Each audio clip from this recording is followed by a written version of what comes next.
সবাই বলে যেখানে ভালো আছে সেখানে খারাপও আছে, যেখানে আলো আছে সেখানে অন্ধকারও নিশ্চিত থাকবে। ঠিক যেমন দেবতাও আছে আর অসুরও। প্রত্যেকের ভ্যালু বোঝানোর জন্যই সৃষ্টিকর্তা এই বন্ধনের সৃষ্টি করেছেন। আজ আমরা আপনাদের জন্য এমনই এক ভয়ানক অসুরের গল্প নিয়ে এসেছি, যার নাম মুঞ্জা।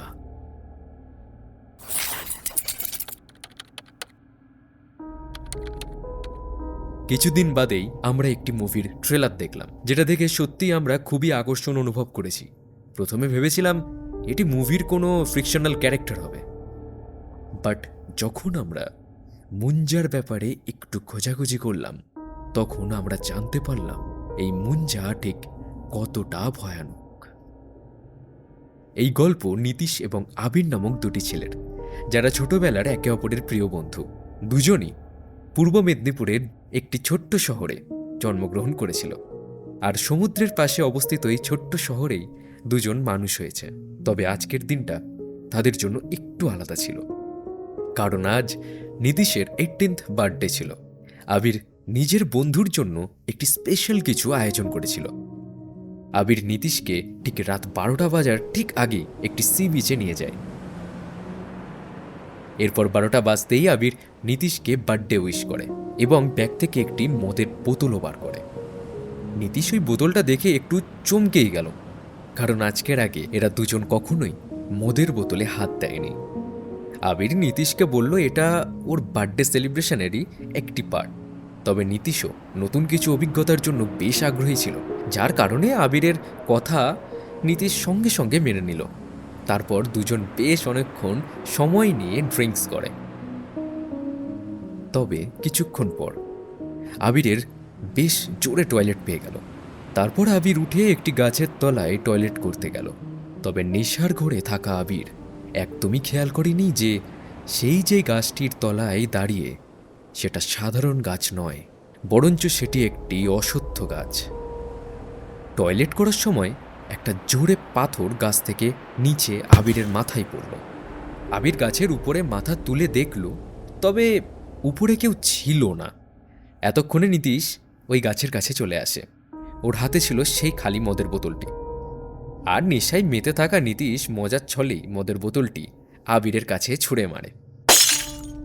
তবে বোতলটি আবিরের সামনে থাকা গাছটিতে গিয়ে লাগে এবং ভেঙে চুরমার হয়ে যায়।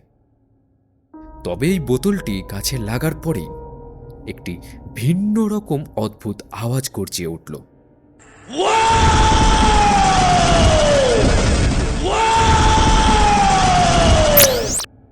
যেন কোনো জানোয়ার রেগে গর্জিয়ে উঠছে।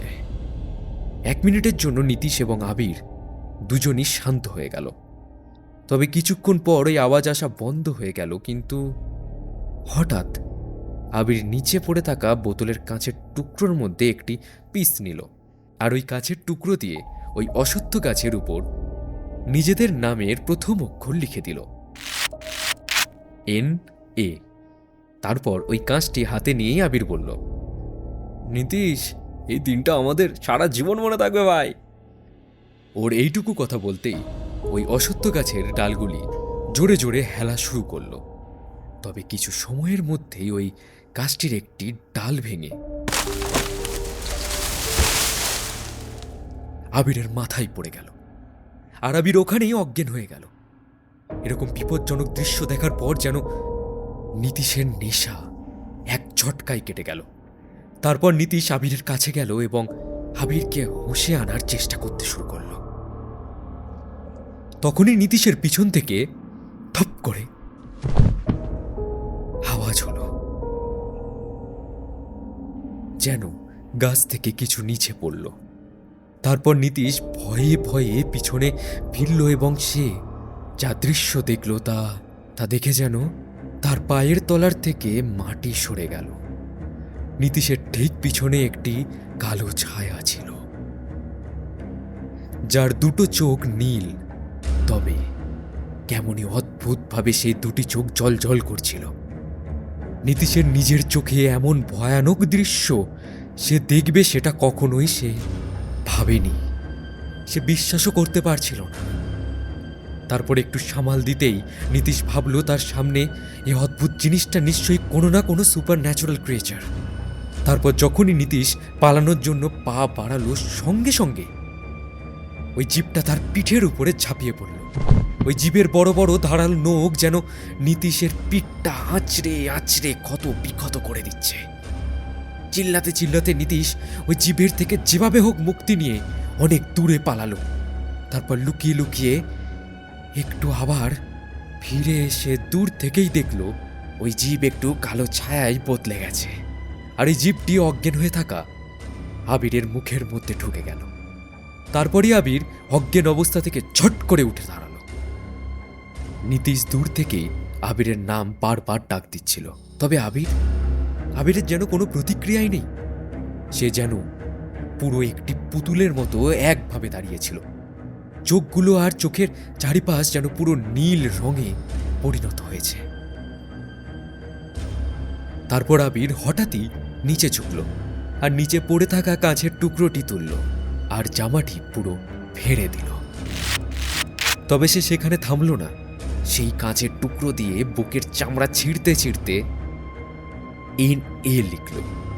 ঠিক তেমনই লিখল যেমনভাবে সেই অসত্য কাছে লিখেছিল, যেন কোনো রকমই ভিন্নতা নেই। এইসব দেখে নীতিশের বুক যেন থরথর করে কেঁপে উঠল। আর এই সব ঘটতে ঘটতেই সকাল 5টা বেজে গেল। সমুদ্রের উপর থেকে এবার সূর্য উঠতে দেখা গেল। আবিরের উপর যখনই সূর্যের আলো গেল, আবির সঙ্গে সঙ্গে হোশে এলো, আর এমনই হতবম্বের মতো হয়ে সব দেখছিল, যেন তার সাথে হওয়া কোনো ঘটনাই যেন তার মনে নেই। নিজের বুকের উপর লেগে থাকা কাঁচের আঁচড় দেখে খুবই ঘাবড়ে উঠল। তারপরে একটু ব্যাপারটা সামাল হওয়ার পর দুজনই চুপচাপ ঘরে চলে গেল। তবে ওই দিন সন্ধ্যা ঘনাতেই আবিরের শরীর খারাপ হতে লাগলো। আবির বিছানায় তো শুয়ে পড়ল, তবে আবির কোনো মতেই তার চোখে নিদ্রার ভার ধরাতে পারল না। কোনোভাবেই সেই জীবের ভয়ানক রূপটি ভুলতেই পারছিল না সে। তখনই আবিরের নিজের রুম থেকে একটি আতঙ্কিত আওয়াজ এলো, ঠিক আগের দিনের সেই গাছটির কাছ থেকে আসা অদ্ভুত আওয়াজটার মতোই। আবির এতটাই ভয় পেয়ে গেল, সে চাদরের মুড়ি দিল এবং কুঁকড়ে শুয়ে রইল। তবে কিছুক্ষণের মধ্যেই সেই আওয়াজ আসা বন্ধ হয়ে গেল। আবিরের ঘন ঘন নিঃশ্বাস পড়ছে।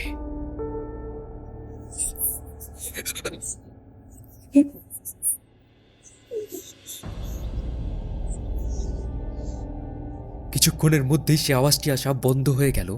রুমটি হঠাৎই পুরো চুপচাপ হয়ে গেল। তারপর আস্তে আস্তে আবির নিজের চাদরটি মুখ থেকে নামালো। তারপর আস্তে আস্তে যখনই ভয়ে ভয়ে আস্তে আস্তে চোখটা খুলল, আবিরের চোখ যেন ঢ মেরে দাঁড়িয়ে গেল। হার্টবিট যেন পুরো থেমে গেল, কারণ তার উপরের ফ্যানটায় সেই জিভটাই বসেছিল। তবে এইবার ওই জিভটির চেহারা স্পষ্ট দেখা গেল। পুরো যেন ভয়ানক রাক্ষসের মতো দেখতে লাগছিল। ওর চামড়া যেন পুরো কাছের চালের মতো ছিল, তবে ওর চেহারা পুরো যেন ছোট্ট বাচ্চাদের মতো। এরপর আবিরের কিছু করার আগেই সে অদ্ভুত রাক্ষসটি আবিরের উপর আক্রমণ করে বসল। কিন্তু ওইদিকে নীতিশ খুবই ঘাবড়েছিল। যখন তার বাবা তাকে ভয়ের কারণ জিজ্ঞাসা করল, তখন সে তার বাবাকে পুরো ঘটনা সব বলল, যে আগের রাতে ঠিক কি কি ঘটেছিল। নীতিশের বাবা শহরের খুবই নামকরা ব্রাহ্মণ ছিলেন। নীতিশের কথা শুনে ওনার বুক কেঁপে উঠল। তবে ওনার বুঝতে দেরি হলো না যে ওনার ছেলে নীতিশ এবং তার বন্ধু আবিরের উপর মুঞ্জার নজর পড়েছে।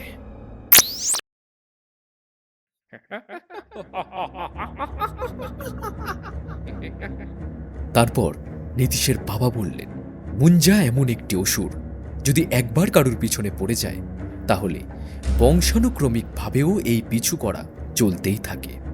যখন কোনো বাচ্চা মুখে ভাতের সময় ন্যাড়া হওয়ার ঠিক 10 থেকে 14 দিনের মধ্যে কোনো কারণে মারা যায়, তখন তার আত্মা মুঞ্জার রূপে রূপ ধারণ করে। মুঞ্জা একটি ক্রোধে ভরা বাচ্চার মতো হয় এবং এদের অসত্য গাছে থাকাই বেশি পছন্দ। তবে সেই গাছে যদি কেউ আঘাত বা খারাপ কিছু করে, তারপরে মুঞ্জা ওই মানুষের পিছনে পড়ে যায়। নীতিশের বাবা ওই মুহূর্তে নীতিশ এবং আবিরকে ওই গাছের নিচে নিয়ে যাওয়ার ডিসিশন নেয়। তারপর নীতিশ এবং তার বাবা আবিরের ঘরে পৌঁছয়। তবে ওখানে গিয়ে তারা যেটা দেখলো সেটা নীতিশ কিংবা নীতিশের বাবা কোনোভাবেই বিশ্বাস করতে পারল না। আবিরের শরীরটাও আচরে ক্ষত বিগত হয়ে পড়ে, মৃত শরীরটা পড়ে আছে আবিরের বিছানাতেই।